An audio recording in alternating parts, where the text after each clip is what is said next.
to the 30th Annual Midland Storytelling Festival. 30 years?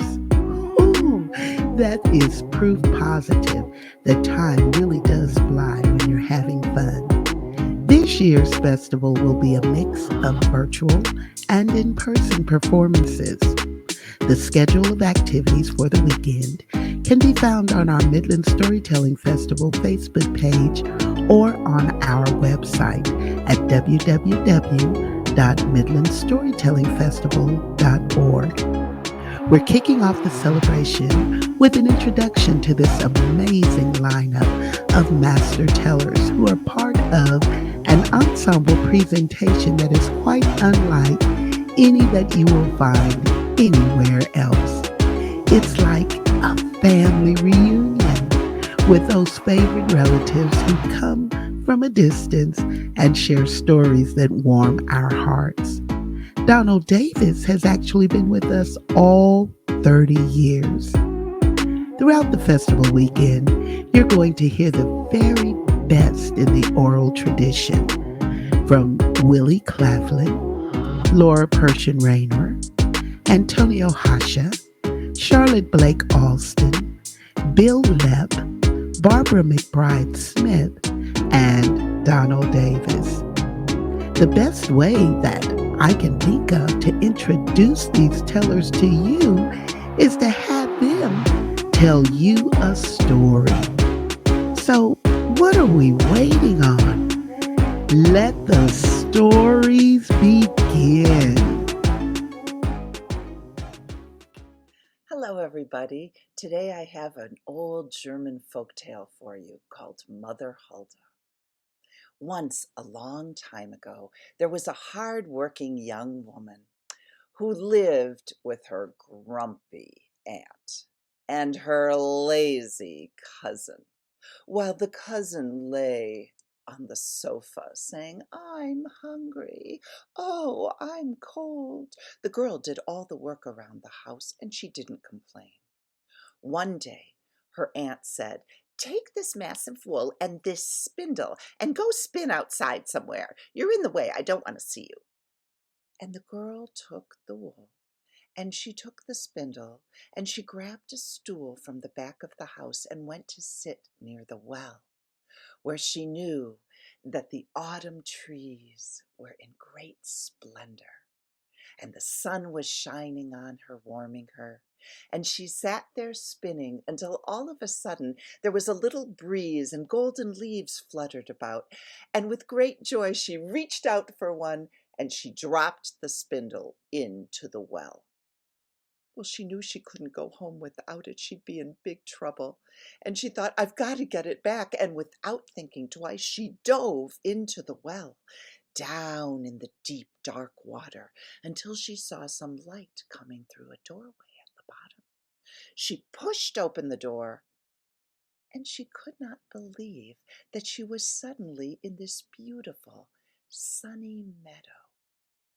And her clothing was dry, and there were gold and scarlet trees surrounding her. Well, she started to follow this little path through the meadow, when all of a sudden she saw an oven sitting there right on the grass, and she thought she heard some voices coming from it. Take us out, or we will burn to a crisp." Well, she opened up the door of the oven, and there were 3 loaves of perfectly baked breads. Well, she tried to take them out without burning her fingers too much. Oh, she put them into her apron. Oh, ouch. And then she continued walking. Well, pretty soon she came to a place where a big, twisty apple tree stood, and it was hanging heavy with red apples, and the apples spoke to her. Shake the tree, we are so very ripe." Well, she set the breads down on the ground, and she shook that tree, and she shook it, and the apples fell all about her, and she picked up as many as she could and continued on her way. Well, after a while she passed by the first house she had seen, and standing on the porch Sweeping leaves off the porch was a very old woman. And the old woman said, "Hello, child. Hey, if you come stay with me and work hard, I will give you delicious food to eat. My name is Mother Hulda. But every day I want you to make the beds.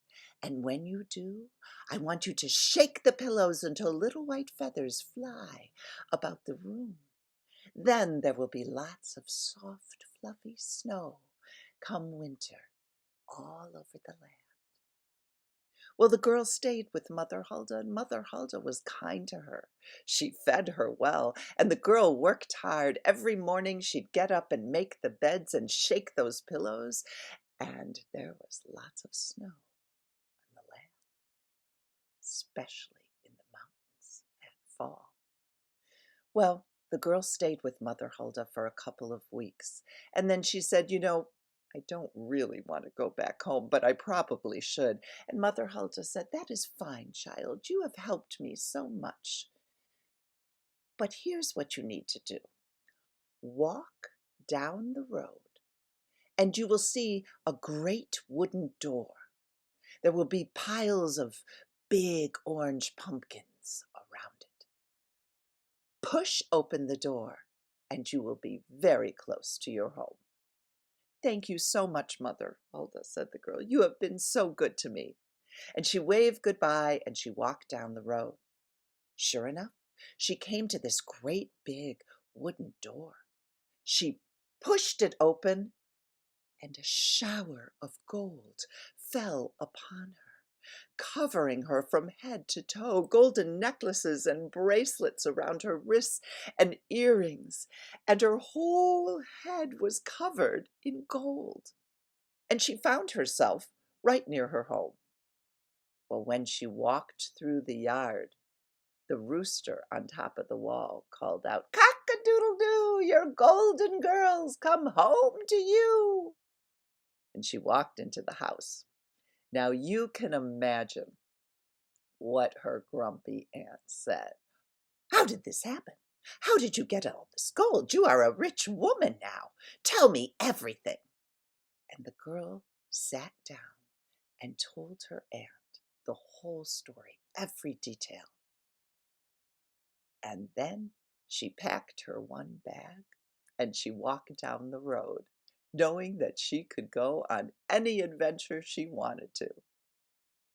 Well, the next morning, her grumpy aunt said to her lazy daughter, "Get up. It is time for you to earn your keep. I want you to do exactly what I heard from our little niece." Well, the lazy cousin didn't want to go, but she took a spindle and she went up to the well and she threw it into the well. She took a deep breath. She dove down into the water. She found that little door. She pushed it open, and sure enough, she was in a sunny meadow surrounded by beautiful autumn trees. And she ran down the path just as she'd been instructed. And sure enough, there was an oven. Take us out, or we will burn to a crisp."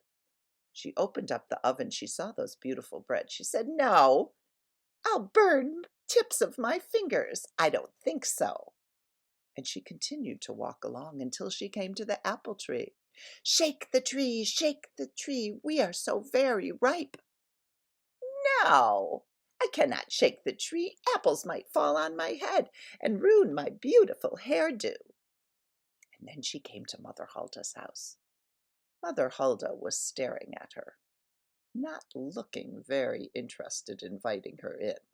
But she took a deep breath and she said, "All right, child, you have one more chance to prove that you can work a little bit. You can come into my home. I will feed you well if you work hard and you make the beds and you shake the pillows until white fluffy feathers fly about the room." Well, the girl moved in with Mother Hulda, but do you think she got up every morning and did her work? Oh no, she did nothing. After 3 days, Mother Hulda said, "I think it's time that you go." "Oh, yes, I am ready to go. Where is that door again?" Mother Hulda pointed down the road, and the girl went running without a single thank you to the woman who had been feeding her. And she ran until she came to that door. She pushed it open, and a kettle of sticky, dark tar fell upon her, covering her whole body. She found herself in the yard of her own home, and the rooster on the wall called, "Cock-a-doodle-doo, our sticky girls come home to you." And when her mother saw her, she tried to wash off that sticky tar. And I think, as far as I know, it is sticking to her still. And that is the end of that. This story comes from the country of Kenya. If you look at a map or picture of that huge continent called Africa, you will find the country of Kenya on the right side, on the east side of the continent. They say in the land of the Nandi people, in the country of Kenya, there lived a family, a mother, a father, and their little boy, Kibet. The family was very well off. They had lots of cattle, and at the time this story took place, having cattle was very important, almost like having money. It meant that they had milk, it meant that they had meat, and if they fell on hard times, nothing was growing, they could sell a cow, sell a bull, and earn money to go to the marketplace or trade with neighboring villages nearby.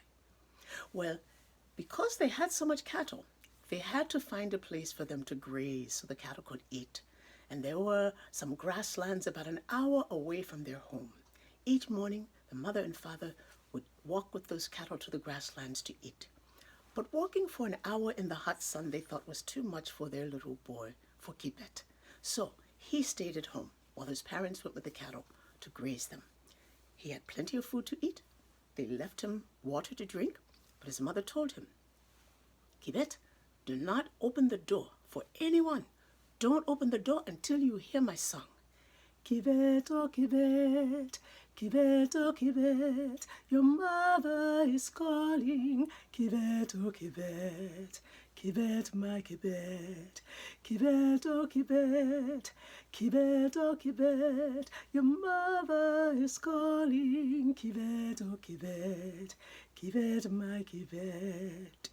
He promised his mother that he would not open the door until he heard that song. And they always came back just before the sun went down. Well, the following morning, he had plenty of food, he had plenty of water, he waved goodbye to his parents, closed the door and locked it, and off his parents went. Now, not far from where they lived was a thick forest, and in that forest, deep in the forest, there lived a Jamosit. Have you heard of a Jamosit? The Jamosit was not a person. The Jamosit was not an animal. The Jamosit was a creature who loved to nibble on children's ears and toes. Well, one day the Jamosit was walking through that forest and reached the edge of it and noticed down the hill there was a little house. He became curious. He was about to leave the forest and go down to the house to see what he might find when he heard, "Kibet, oh Kibet, Kibet, oh Kibet, your mother is coming. Kibet, oh Kibet, Kibet, oh Kibet, Kibet, oh Kibet, Kibet, oh Kibet, your mother is calling. Kibet, oh Kibet, Kibet, my Kibet." And the door of the house opened, and inside the Chemasid saw was a little boy. Ears and toes. So the very next day, at the same time, just before the sun went down, the Chemasid walked to the edge of the forest, looked down the hill, and sure enough, he heard Kibet's mother's song.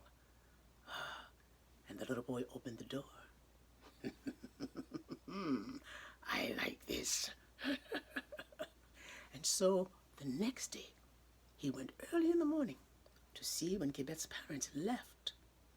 Then he walked down the hill, stood in front of the door, and he began to sing.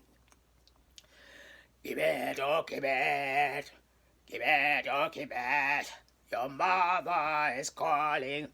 Quebec, oh Quebec, Quebec, my Quebec. But the door did not open. Quebec knew that was not his mother's voice. So the Chemist tried again. Quebec, oh Quebec, Quebec, oh Quebec, your mother is calling. Quebec, oh Quebec, Quebec, my Quebec. Do you think the door opened? The door did not open. Quebec knew that was not his mother's voice. Besides, his mother would not be coming back so early in the day. They had just left. Grumble, grumble, grumble, grumble, grumble, grumble, grumble. The Chimosint walked back into the forest, and that night he laid down to sleep, and he tossed, and he turned, and he turned, and he tossed, and he rolled over, and up, and down, and sat up straight. His belly was rumbling. He would love a little snack of children's ears and toes. And he suddenly remembered a bird, a special bird, a chipchenge. The chipchenge bird had a beautiful voice, but the chipchenge bird was also well known for helping others find a voice they wanted to have. Oh, in the morning, I will go and find this bird, said the Chamasit. And that's exactly what he did. He walked deeper and deeper in the forest until he heard the chipchenge's song. Chipchenge! Chipchenge! Chipchenge looked down from her perch and said, "What are you doing here? What do you want?" "I want you to change my voice. I hear that you can do that very well." "Well, why do you want to change your voice?" I would like to sing to my wife."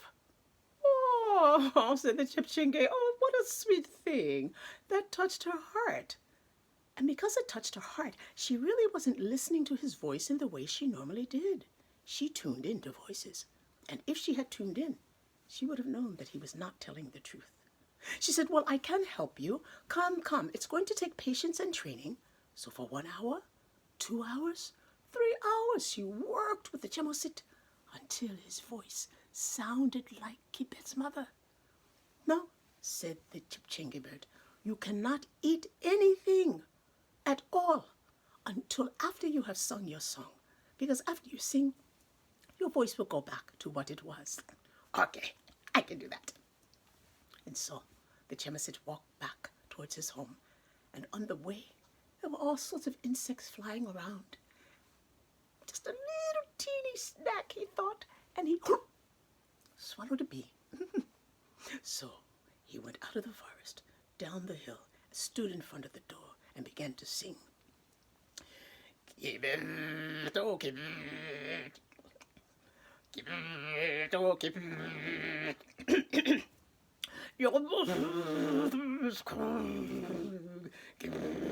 He just got buzzing coming out of his mouth. The bee was stuck in his throat. He just gave up and went back into the forest. Do you think Kibet opened the door? The door did not open. Back he went to the chipchenge bird. "What are you doing here?" she said. I swallowed a bee and it changed my voice. "I told you not to eat anything." "All right, I will work with you once again." And she did. 1 hour, 2 hours, until his voice sounded just like Kibet's mother. And as I said before, don't eat anything until after you have sung your song to your wife. "Okay, I will follow the rule this time." He walked back towards his home. And yes, insects were flying all around. Just a little tasty snack, and he swallowed a mosquito. He got out of the forest, went down the hill, stood in front of the door to the house, and began to sing. "Kibet, oh Kibet, Kibet, oh Kibet, your mother's calling, Kibet." He didn't even finish his song. He sounded just like the mosquito that was stuck in his throat, and he ran back up the hill and back through the forest, and once again, for the third time, went to the chipchenge bird. She said, "What are you doing here? I gave you everything you needed. What did you do? I couldn't resist. I just snacked on a mosquito. She said, this is the last time I'm going to help you. If you can't cooperate, then you don't need to have your voice changed at all. So this time it only took 1 hour, and his voice sounded just like Kibet's mother. He left the Chipchange bird, walked through the forest, down the hill, stood in front of the door, opened his mouth, and began to sing. Kibet, oh Kibet, Kibet, oh Kibet, your mother is calling. Kibet, oh Kibet, Kibet, my Kibet. Kibet heard the song. It sounded like his mother's voice, but it was early in the day. The Chamosit sang again. Kibet, oh Kibet, Kibet, oh Kibet, your mother is calling. Kibet, oh Kibet, Kibet, oh my Kibet. The boy walked toward the door. It sounded so much like his mother. And he opened the door. His parents, who had heard his story of the Chemosit coming to sing the song, decided to come back early that day, and they looked down the hill and they saw him snatch up their child. Put our child down, they yelled, and they ran after the Chemosit. He turned to see them and leaped over their heads and ran back towards the stream, holding Kibet under his arm. The parents ran after him as fast as they could. The Chemosit tried to leap over the stream, and Kibet wriggled free and fell down on the bank into his parents' arms. The Chemosit went...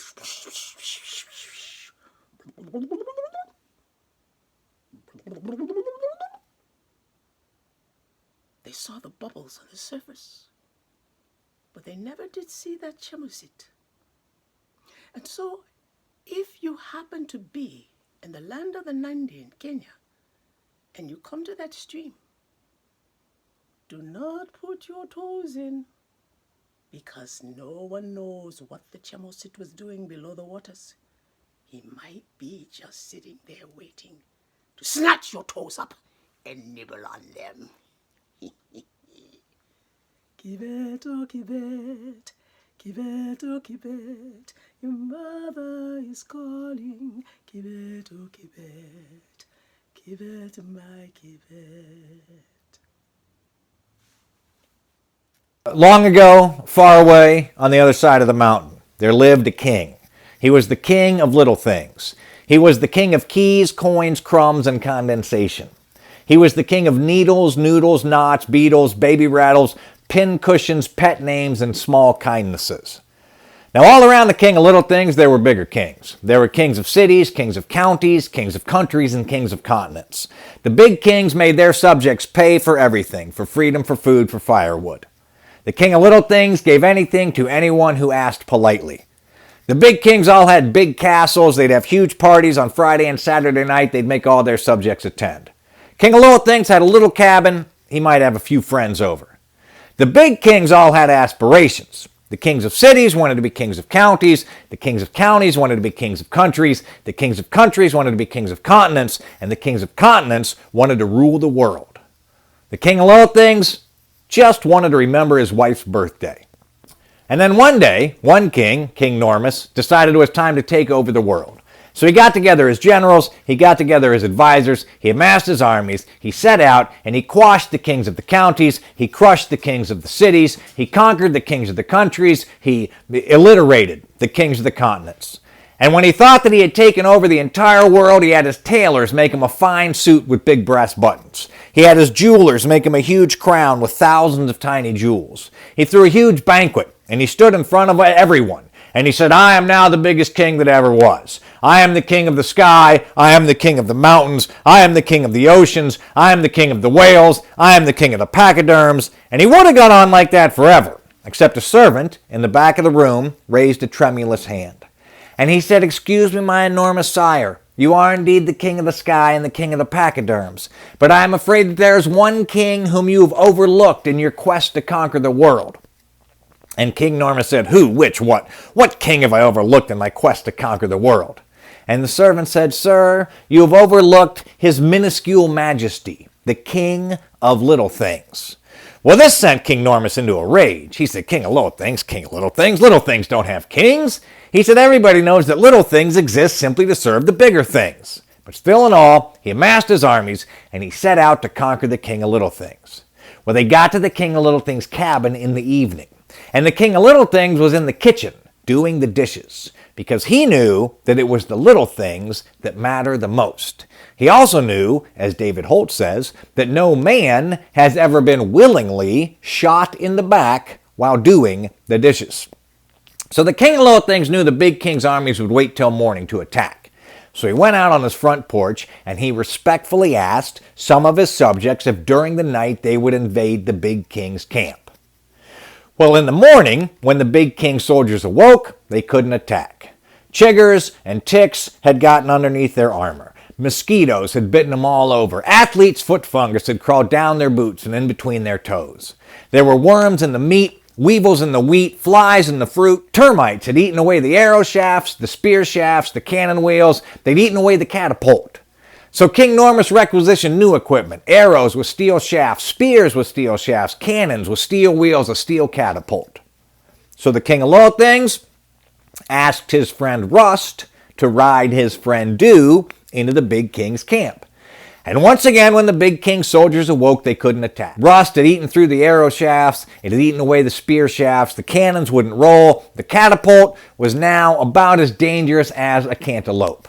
And King Normus was in his enormous tent, marching back and forth. What am I going to do? How can I defeat this king? I can't defeat this king. He controls the little things to create chaos. And then he had an idea. He said, I know what I'll do. He said, I'll cheat. He said, I'll lie. Because the king of little things is not the king of lies. Because a lie, no matter how small, is never a little thing. He said, send a soldier with a flag of truce. Tell him to collect the king of little things, bring him to my headquarters to discuss the situation of the siege. And when he gets here, we'll capture him and we'll throw him in the dungeon.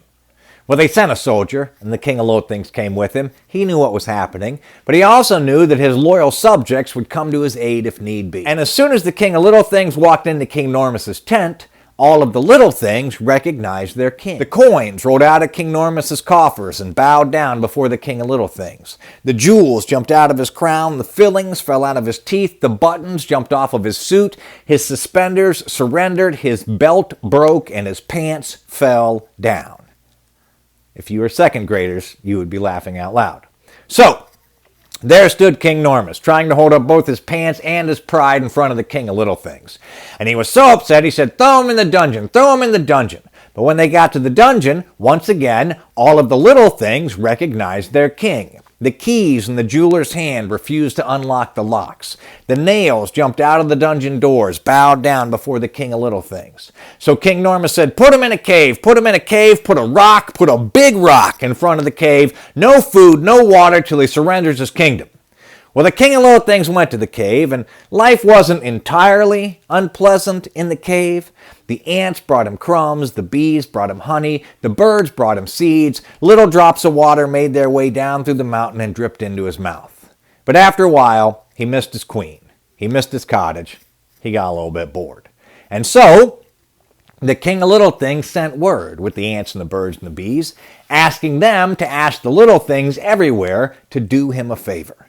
And the ants carried the words like crumbs, the bees painted the words on the flowers, the birds dropped the words from the sky like rain, and all over the world, little things began to happen. Hangers unhung, strings unstrung, springs sprung, tables toppled, chairs folded, easels eased away, quilts quivered, quills quit, bolts bolted, boats listed, fires froze, pickles undilled, cookies crumbled, bread broke, ticks and tocks left their clocks. Everything everywhere quit working. And everybody knew that it was King Normus's fault. And they demanded that the king of little things be set free. Well, King Normus could see that he was beat, so he surrendered his crown, and he loaded some of his enormous possessions onto his enormous wagon, including his enormous wife, she was very tall, and off they rode. And the people presented the crown to the king of little things, who asked very little of his new subjects, except that they plant flowers for the birds and the bees, leave crumbs for the ants, tip generously, oil hinges regularly, and say please and thank you. And everyone lived adequately ever after. Except, of course, King Normus, who could never find his wallet or his comb or his pocket watch. And maybe even he will someday learn that it's the little things that matter the most. Thank you very much. That's my story, The King of Little Things, from my book, The King of Little Things. Again, my name is Bill Lepp. You can find me on the internet at leppstorytelling.com. That's L-E-P-P storytelling.com. I hope that you've enjoyed this storytelling presentation. Thanks a lot. Bye-bye. Some years ago, when I was still a school librarian, I had a student whose family had immigrated to America from Japan. And every year, this boy's grandmother would come to America and spend a week with the family. And one year, the boy told his grandmother that his librarian, me, was a storyteller. And the grandmother said, "Oh, I have a story that your librarian needs to hear." And so the grandmother came to school, and this is the story she told me. Long ago in Japan, there lived a very wise man named Uka. Uka was so good at deciding what was right and what was wrong, what was fair and what was just, that the people in his village made him a judge. And so if there was an argument, a disagreement, then the people would be brought before Uka to decide the case. One day, 2 women were brought before Uka. And the first woman said, "Your Honor, I came through this village yesterday, traveling to another city, and I stopped at an inn and I took a room for the night. But during the night, this other woman came into my room and she stole my baby boy from my arms while I was asleep. And now she claims that the child is hers, but I am the mother of this child." Well, the second woman said, "That is not true. It's exactly the opposite. I was in the room across the hall from this woman with my baby boy, and she came into my room during the night and she took my child. But I am the true mother of this baby boy." Well, Uka had to decide which was the real mother. So he took the baby boy and he put him on the floor right between the 2 women. He thought that the baby would crawl to his real mother. But the baby just laughed and held up his hands for Uka to pick him up. Said Uka. "This is not as easy a case as I thought it would be. I know what to do now." He held up the baby boy. He said, each of you women, you take an arm of the baby and you pull as hard as you can. And I'm sure that the real mother will prevail and she will end up with the child." Well, the 2 women saw right through this ruse.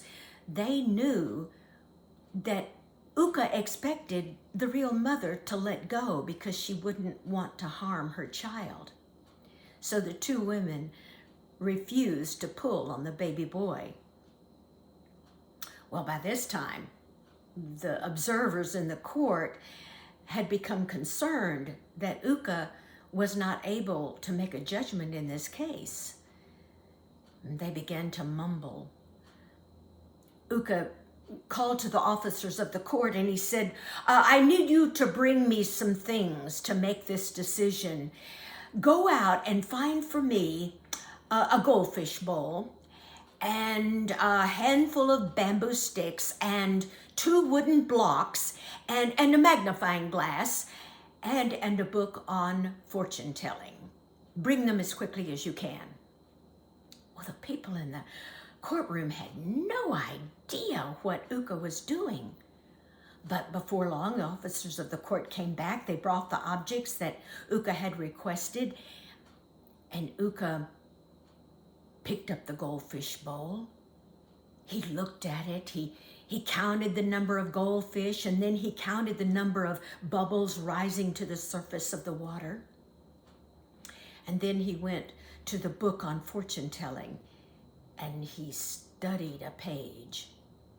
Then Uka took the bamboo sticks and he held them up and he let them drop, and he studied the patterns that the bamboo sticks made on the table. He thought about that, and then he consulted the book on fortune telling. Then Uka took the 2 wooden blocks and he banged them together, and he held the blocks up to his ears and he listened to the echoes that the wood made. He shook his head. And then he went to the book on fortune telling and he studied a bit more. Then Uka took the magnifying glass and he held it to the palms of the hands of the 2 women, and he studied the lines very carefully in their hands. Said Uka. And then he went back and he read a bit more in the book on fortune telling. And then Uka said to the people and to the 2 women in the courtroom, I have had a vision. I have seen into the future, and this is what I saw in my vision. It was 20 years from now, and this baby boy has grown into a young man, and he is living with his mother. But the boy has been in a terrible accident.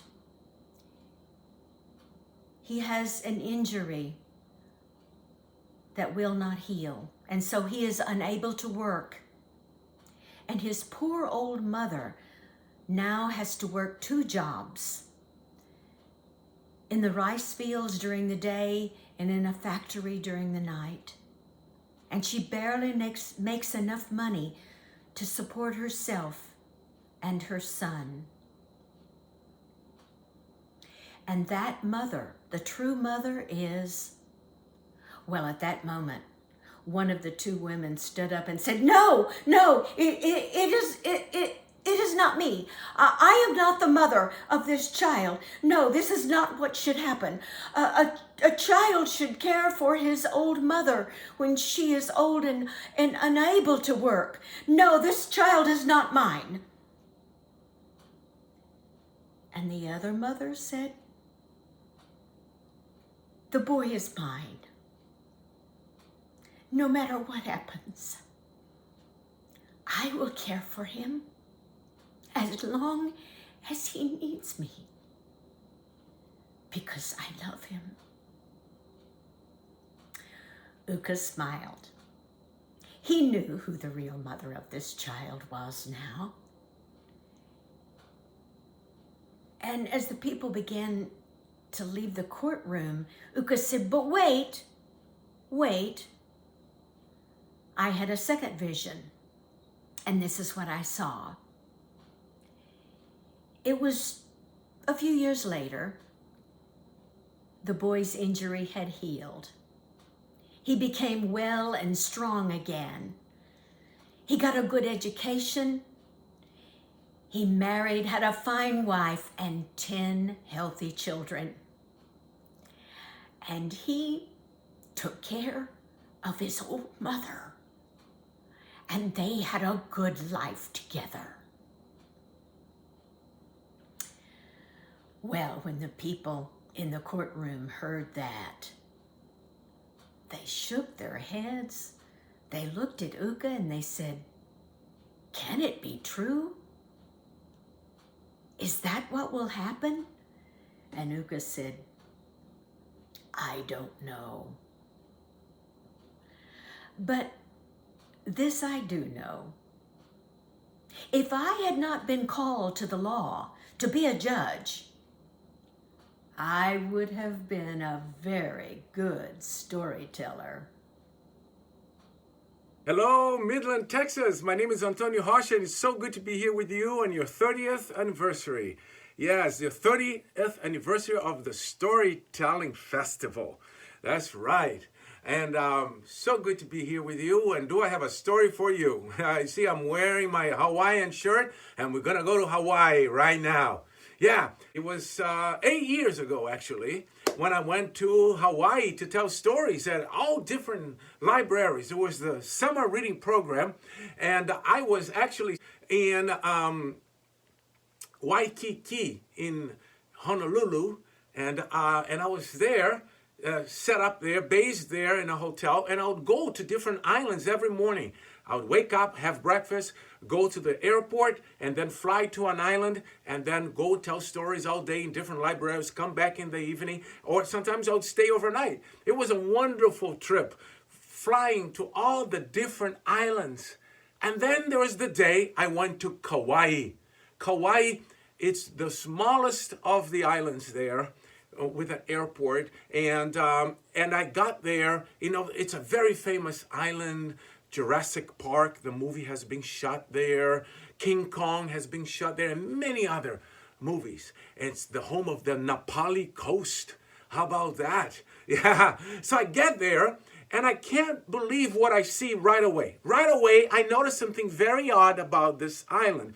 Not odd in a negative way, but odd in a positive way, in an interesting and intriguing way.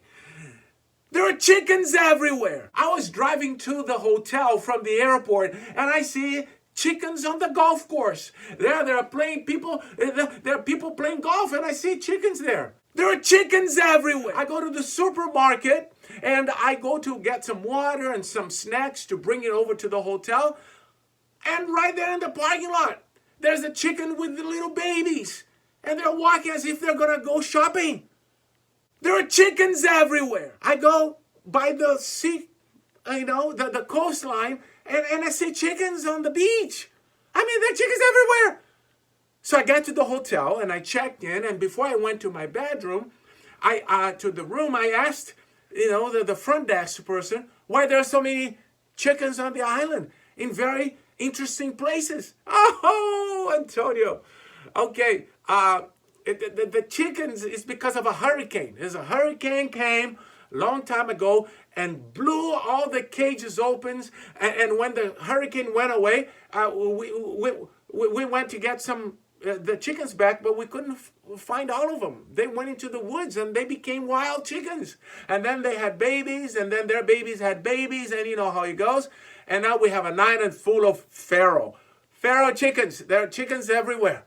I was like, wow, what a story. A hurricane came. Yes, not just one, but two hurricanes. Yeah, and took all the chickens into the woods. Oh my goodness. There are chickens everywhere. So I go to the library that evening to tell stories. And the show was to start at 6 o'clock. And I'm there to tell stories. And the library is packing with people, and there are parents with kids, and kids with parents, and kids without parents, and parents without kids. I mean, the whole community is packing into this library. Most of them were walking over, and just a few driving over. And the room is packing with people. I said, this is going to be a great show. I'm all excited about it. And then I see the children's library. He walks over, to the door, and he's shutting the door, and I hear him say, "No, you are not allowed." And I went, "You're not allowed?" And he's looking down and said, this kid must have done something really bad to not be allowed into a storytelling show at a public library. And I went over to ask the librarian, look at the kid, and when I looked over the librarian's shoulder, there's a chicken there. There's a chicken trying to get in the library. Can you believe this? The chicken was trying to get into the library. There are chickens everywhere. I said, I thought you was going to be a kid. And it's a chicken. He goes, oh, you have no idea. You have no idea. I have a story for you. I'll tell you after your show. So now I'm all curious to know what the story is all about. And I do the show, and people go home, and I'm packing my things, and he comes over to tell me the story. that he wanted to tell me about when he was working at the reference desk. He was working a long time ago when he was working at the reference desk. And he's there, taking care of this and taking care of that. And all of a sudden, the doors, automatic doors, it was a different library than this one. And the automatic door opens up, and the chicken walks in. A chicken walks into the library. Yeah. And then he looks at the chicken looks at him and goes, bark, bark, bark, bark, bark, bark, bark, bark, bark, bark, bark, bark, bark, bark. And he can't believe this. The chicken is asking me for a book? So he does an experiment. He picks up a very light book, gives to the chicken, like, a toddler's book, gives to the chicken, and the chicken picks it up, puts it in its beak, on its wings, picks up with its beak and puts it under its wing, and leaves the library. Psst, psst. And chicken is gone. 10 minutes later, the chicken is back. Bark, bark, bark, bark, bark, bark, bark, bark, bark, bark, bark, bark, bark, bark. It puts the book on the floor, and it seems to be asking for another book. So I give the chicken another book. The chicken takes the book, puts it under the wing, goes out the lab. And then 10 minutes later, Antonio, the chicken is back, puts the book on the floor, and goes, bark, bark, bark, bark, bark, bark, bark. I said, this chicken keeps asking for books and keeps bringing the books I give the chicken. It keeps bringing back. I said, what's going on here? So I decide to follow the chicken. Chicken leaves the library. I'm right behind. And I'm walking down. And chicken goes around. I go around. Chicken goes around another corner. I go around another corner. Chicken goes under a fence. I go over the fence. Chicken crosses the road. I cross the road after the chicken. Chicken goes across the golf course. I go across the golf. The whole time, the chicken is carrying the book, and I'm like, I can't believe this is happening. Can't believe this is happening. So I see the chicken going down the hill in this grassy area. It's a meadow, and he's going towards a pond. And there's a pond right there. And I stay behind a tree to see what the chicken is going to do with the book. And he's walking towards the pond. And I'm looking beyond the chicken now, and I can't believe what I see. I see the biggest frog I've ever seen. It was this huge frog, Antonio. The children's librarian is telling me this. Hugest frog I've ever seen. This thing is the size of the chicken. It has pecs. It has biceps. It has triceps. The thing is huge. Bullfrog. Just sitting there on the side of that pond, looking all tough. No neck, all mouth. That bald head. Just sitting there with his mouth.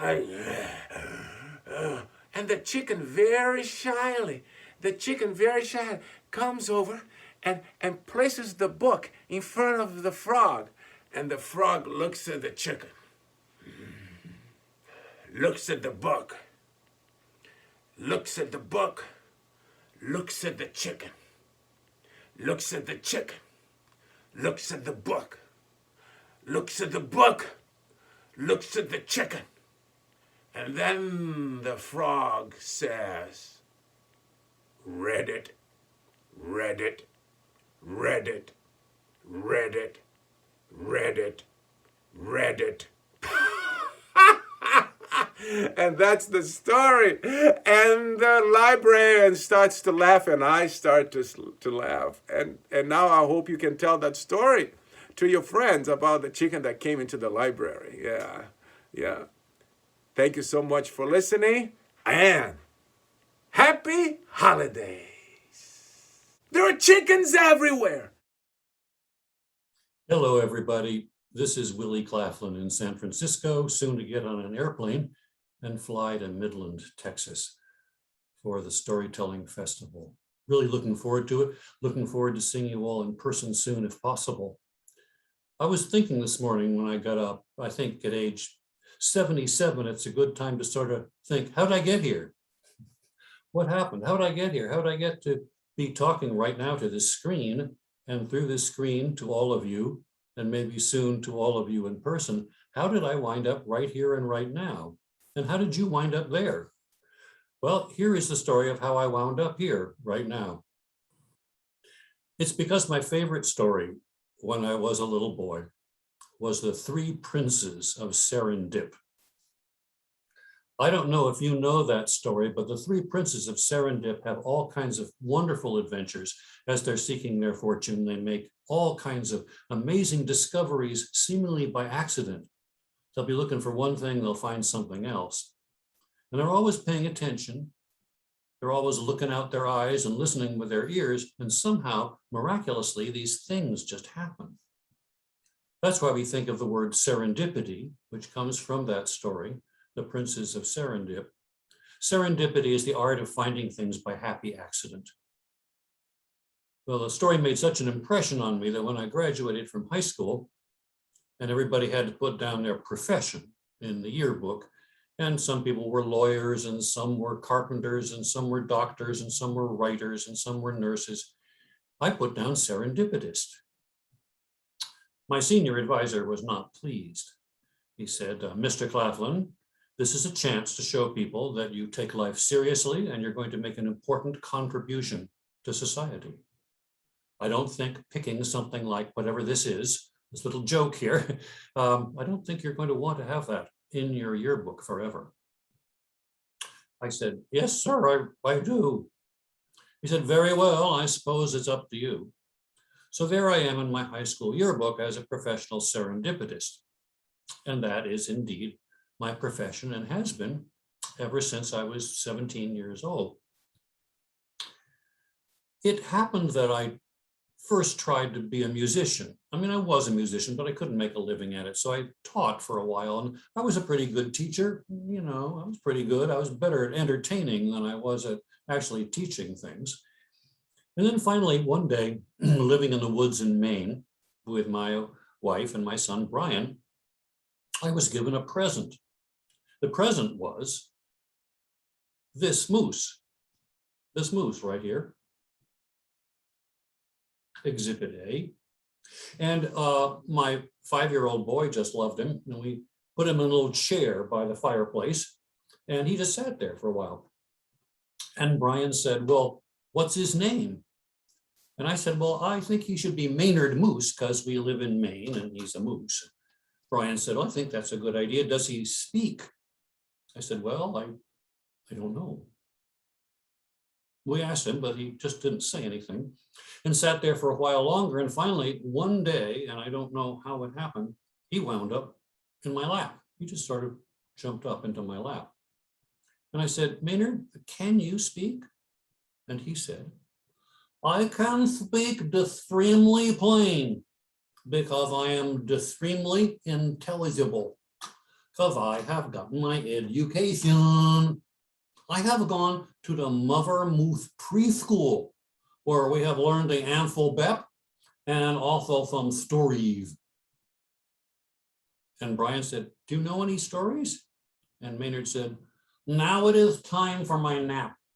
Then we put him back in the chair, waited patiently for a few more days, brought him out again.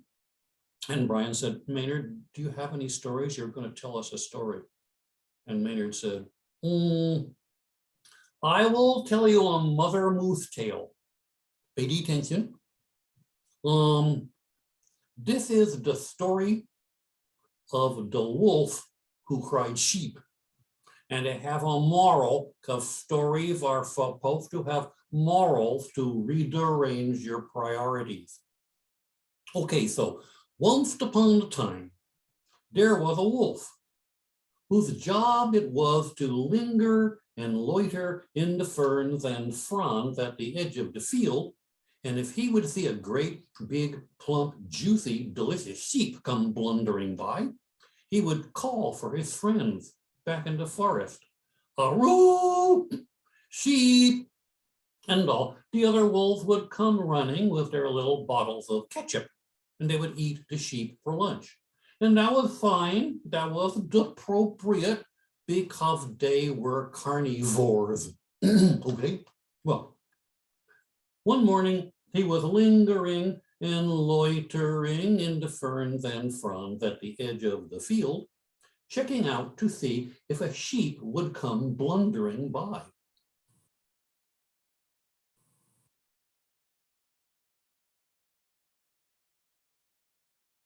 No sheep. So he decided to trick his friends back in the forest, make believe there's a sheep. Aroo, sheep! Well, all the other wolves come running with their little bottles of ketchup and mustard, but no sheep. Ha ha! Fooled you, said the wolf. The other wolves were not amused. That, they said, is not bemusing. And they went back to the den. But the wolf, he thought that was the funniest thing he ever done, which probably is a good indication of why there is a paucity of wolf comedians. Nevertheless, next morning, once again, he was lingering and loitering in the ferns and fronds at the edge of the field, check out to see if a sheep would come by.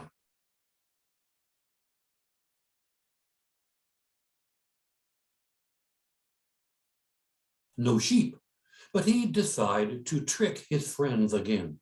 Aroo, sheep!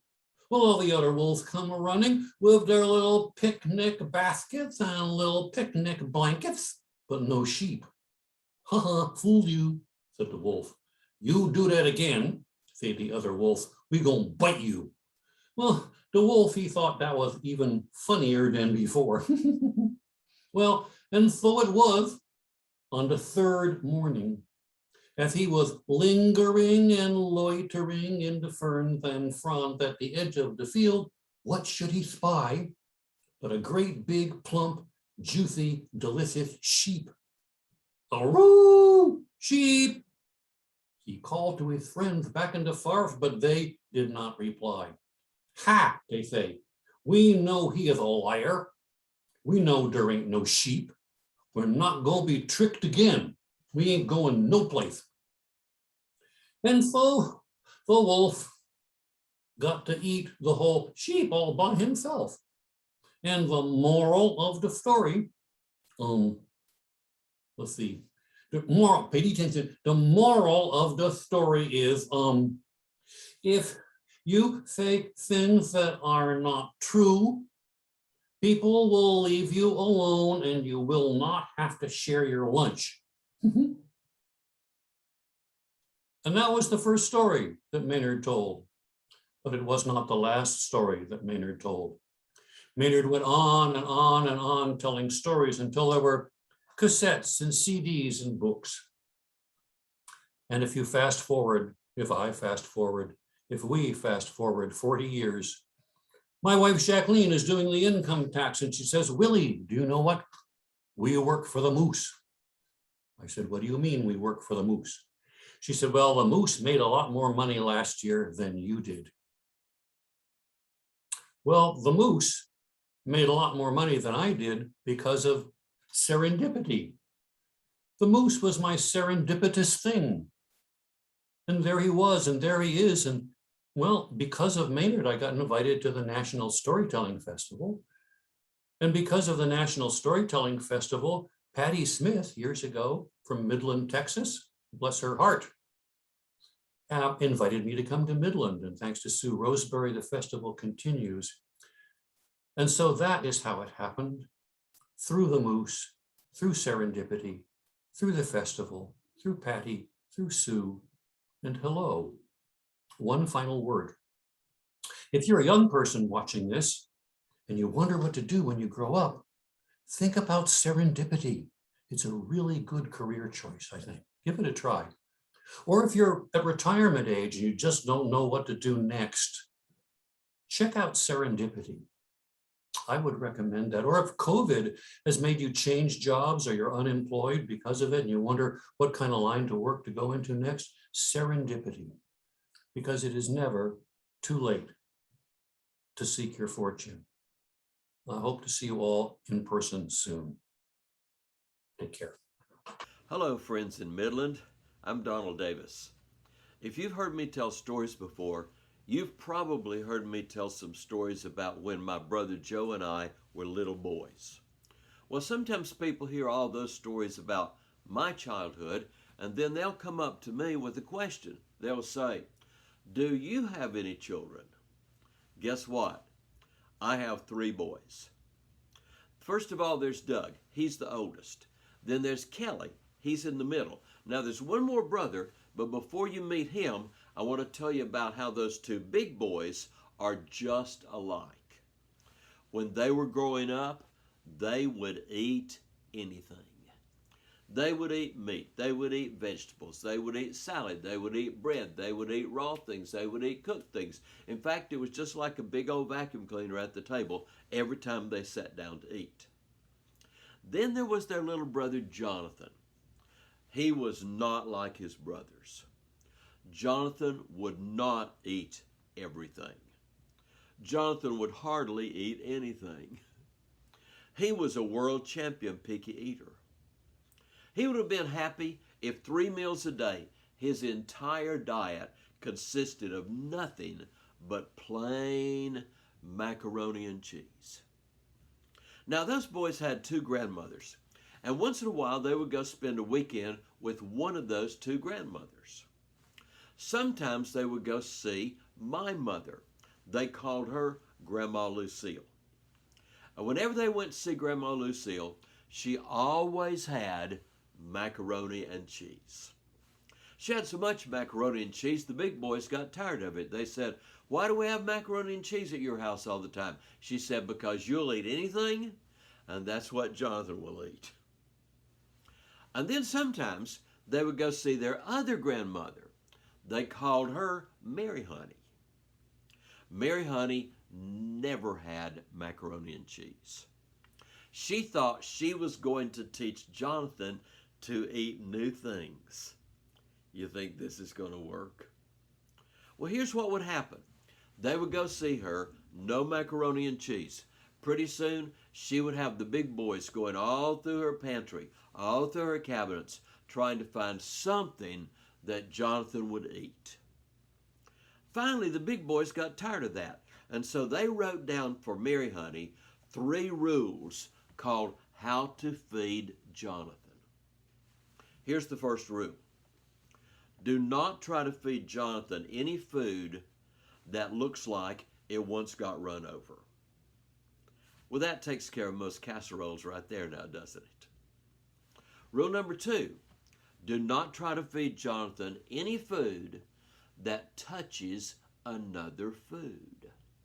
Oh, are some of you like that? Rule number 3, do not ever try to feed Jonathan any food that has doobies in it. Now, actually, you know what doobies are. You just don't understand his vocabulary. Just imagine being a very picky eater, and you're looking at a plate of food you did not get to choose. All of a sudden, you start noticing hard parts, soft parts, runny parts, different colors in the same food, little tiny specks, little tiny spots, little tiny pieces that you can't identify.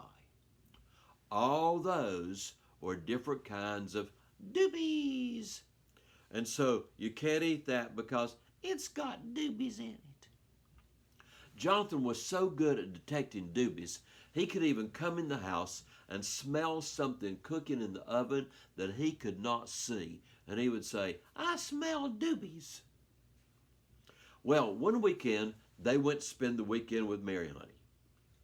On Saturday morning, she said, "Okay, boys, what do you want to do today?"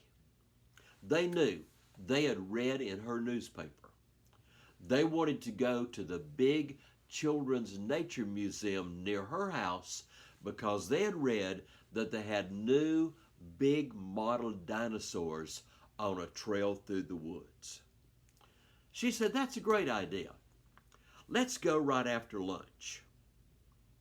For lunch, Mary Honey fixed one of her favorite things. It had chopped up raw onions in it. It had chopped up pickles in it. It had chopped up celery in it. It had lots of mayonnaise to hold it together. It was canned tuna fish salad on top of sliced tomatoes on a bed of wet lettuce. Does that look like it got run over? Is that one food touching another food? How about doobies? Jonathan would not only not eat it, he wouldn't even look at it. He said, I might get doobies in my eyes. Well, finally, she knew she was going to have to fix something else. So she said to the brothers, what will he eat? What will he eat? They looked in her pantry and they said, here's the trick. Don't let him watch you fix this, or he'll know it's one food touching another food. But if he doesn't see you fix it, he will eat a plain peanut butter and jelly sandwich. So that's what she made. What's the problem? Well, Mary Honey never ever bought plain bread. She only bought that seedy, nutty, brown, multi-grain bread. You know the recipe, about 4 cups of flour and a heaping cup of doobies. Jonathan would not touch it. Well, pretty soon she got mad because, you know, if you work hard enough, you can even make your grandmother mad. She said, Jonathan, you're holding up everything. Here's what we're going to do. I'm going to put you in the living room with this sandwich. I'm going to close the door, and don't you come out till you are finished with it. And she put him in the living room. Well, he thought about what she said. Did she say eat the sandwich? No, no, no. She said don't come out till you are finished with it. That took no time. Pretty soon, part of that sandwich was up in the leaves of a plant growing in the living room. Part of it was behind the cushions on the sofa. A little bit was under the corners of the rug, and the rest was behind the curtains in front of the window. And he came out with an empty plate. I'm finished. They all went to see the dinosaurs, had a great day, and the next day, everybody came home. Do you think that's the end of the story? Not quite. Weeks later, the boys had forgotten all about going for that weekend at Mary Honey's house. When one day the mailman came, and in that mail there was a little package. And would you believe that package was addressed to Jonathan Davis? He thought, oh my goodness, I'm getting a present from Mary Honey, and it is not even my birthday. And he excitedly opened it up, and inside the box, wrapped in old wax paper, multiple pieces of dried up peanut butter and jelly sandwich with doobies multiplying everywhere. And a little note from his grandmother that said, Dear Jonathan, I found something at yours that you left at my house. I thought you might like to have it back again. Everybody in the family laughed and laughed and laughed, but in the end, you know who actually won? Well, think about this. From then on, every time they went to Mary Honey's house, you know what she always had? Plenty of macaroni and cheese. Now think about it. Did you ever try to hide some food you did not want to eat? Well, if you did, you've got another story. Thank you for tuning in for our Meet the Tellers virtual event. Please join us for the remainder of the Midland Storytelling Festival for 2021. Go to our Facebook page or our website at www.midlandstorytellingfestival.org to see the full festival schedule. Then keep it locked right here on our YouTube channel. Like, comment, share, and subscribe. Tell everybody. Thank you for watching.